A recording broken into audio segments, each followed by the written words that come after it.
Hey, what's up, everybody? Jason here with the sixth talk in this series that we've been doing on the topic of exile and empire. And I've titled this talk, The Atheist God. The Atheist God, and we're going to see what I mean by that as we go. But first, as I always do, I like to do a little recap of what we've seen so far.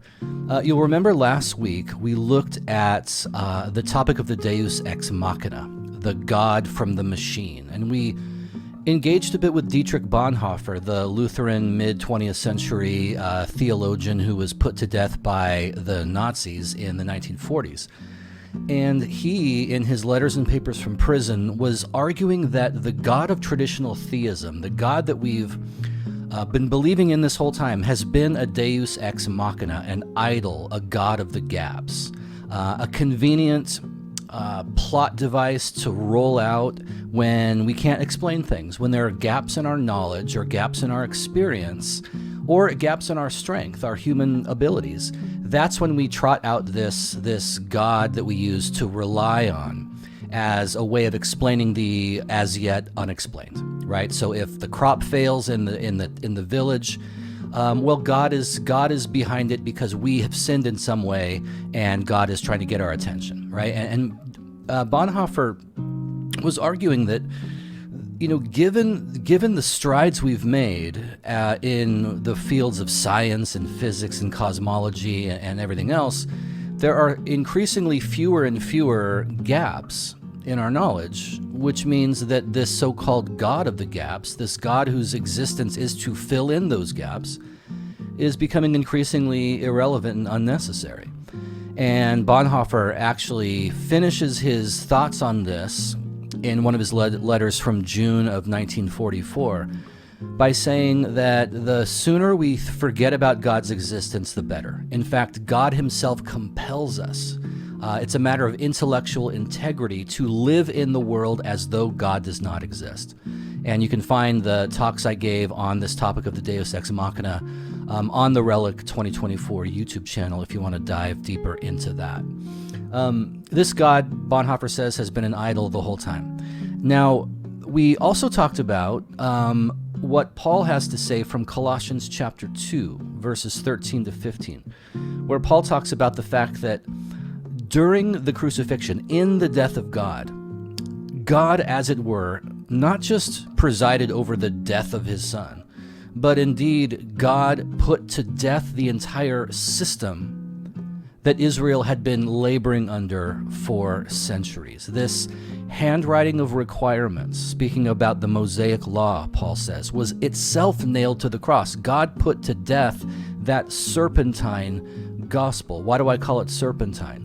Well, for a lot of reasons, and you can go back to the talk titled The Gospel According to Satan to dig more deeply into this, but Paul says that in the crucifixion, God disarmed principalities and powers, making a mockery of them, triumphing over them. He put them on display.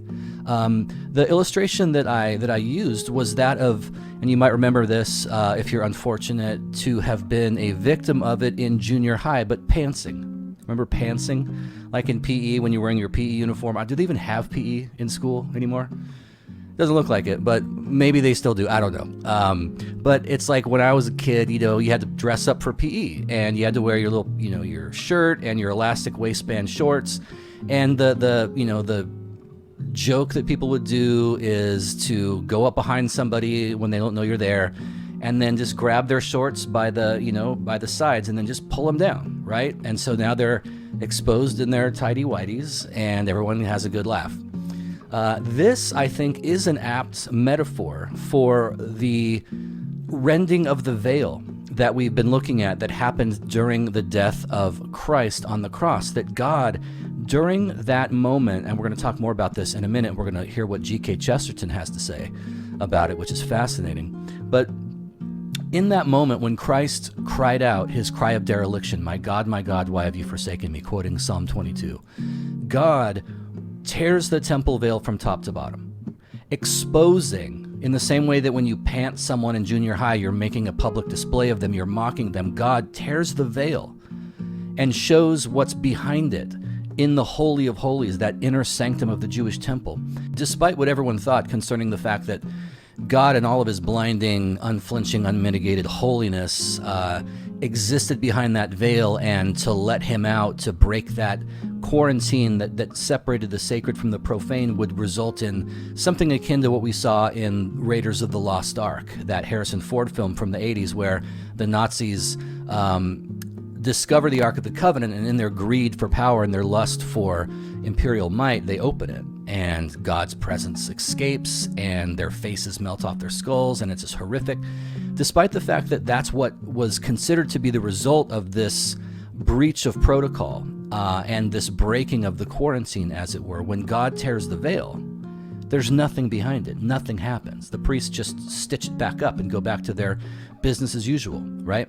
And so that was what was happening on the cross in the death of God. God, Paul says, disarmed principalities and powers. And we saw last time, principalities and powers is kind of Paul's way of describing the demonic realm, the satanic realm. You know, in Ephesians 6, Paul says, we wrestle not against flesh and blood, describing spiritual warfare, but against principalities, against powers, against the spiritual hosts of wickedness in heavenly places, against the rulers of this present darkness, right? And so, as it were, when God dies on the cross, the veil is torn, the Mosaic economy and the serpentine structure behind it is pantsed and shown to be a lie and a fiction, and therefore we are free from that economy. Not just from that economy, and I'm going to get into this in a little bit, but from any kind of economical system. And again, economic, I'm not talking about like the stock market. I'm talking about it in the old sense, the philosophical sense. An economy is a system where goods and services are exchanged.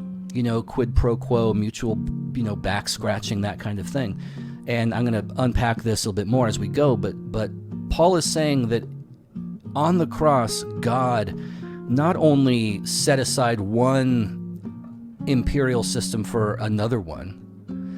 Instead, what God did was he set aside and demolished and made a public spectacle and mockery of that entire way of doing spirituality in the first place. Okay, so that's what we saw last time. And what that results in is the fact that now that we are no longer, as Paul says, under the law, but under grace, it's not just, as I said, another works-based economy. It's not just another system according to which you tick the right boxes, press the right buttons on the divine vending machine, and it dispenses that love, joy, peace, fulfillment, lasting happiness that we long for. But instead, that entire way of looking at it has been rendered obsolete. According to Hebrews chapter 10, a new and living way has been opened up for us through the veil, that is to say, through the flesh of Jesus,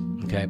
And we're going to unpack that more as we go. But again, it's not just the setting aside of one religion, one imperial expression of spirituality for another, right? Because the whole premise of this series on the topic of exile and empire is that exile is not just a replacement strong theology. Exile is not just a new way of doing imperial strong things. Exile looks askance and slow blinks at the claims of any strong theology. It seeks to relativize all meta-narratives and call them into question.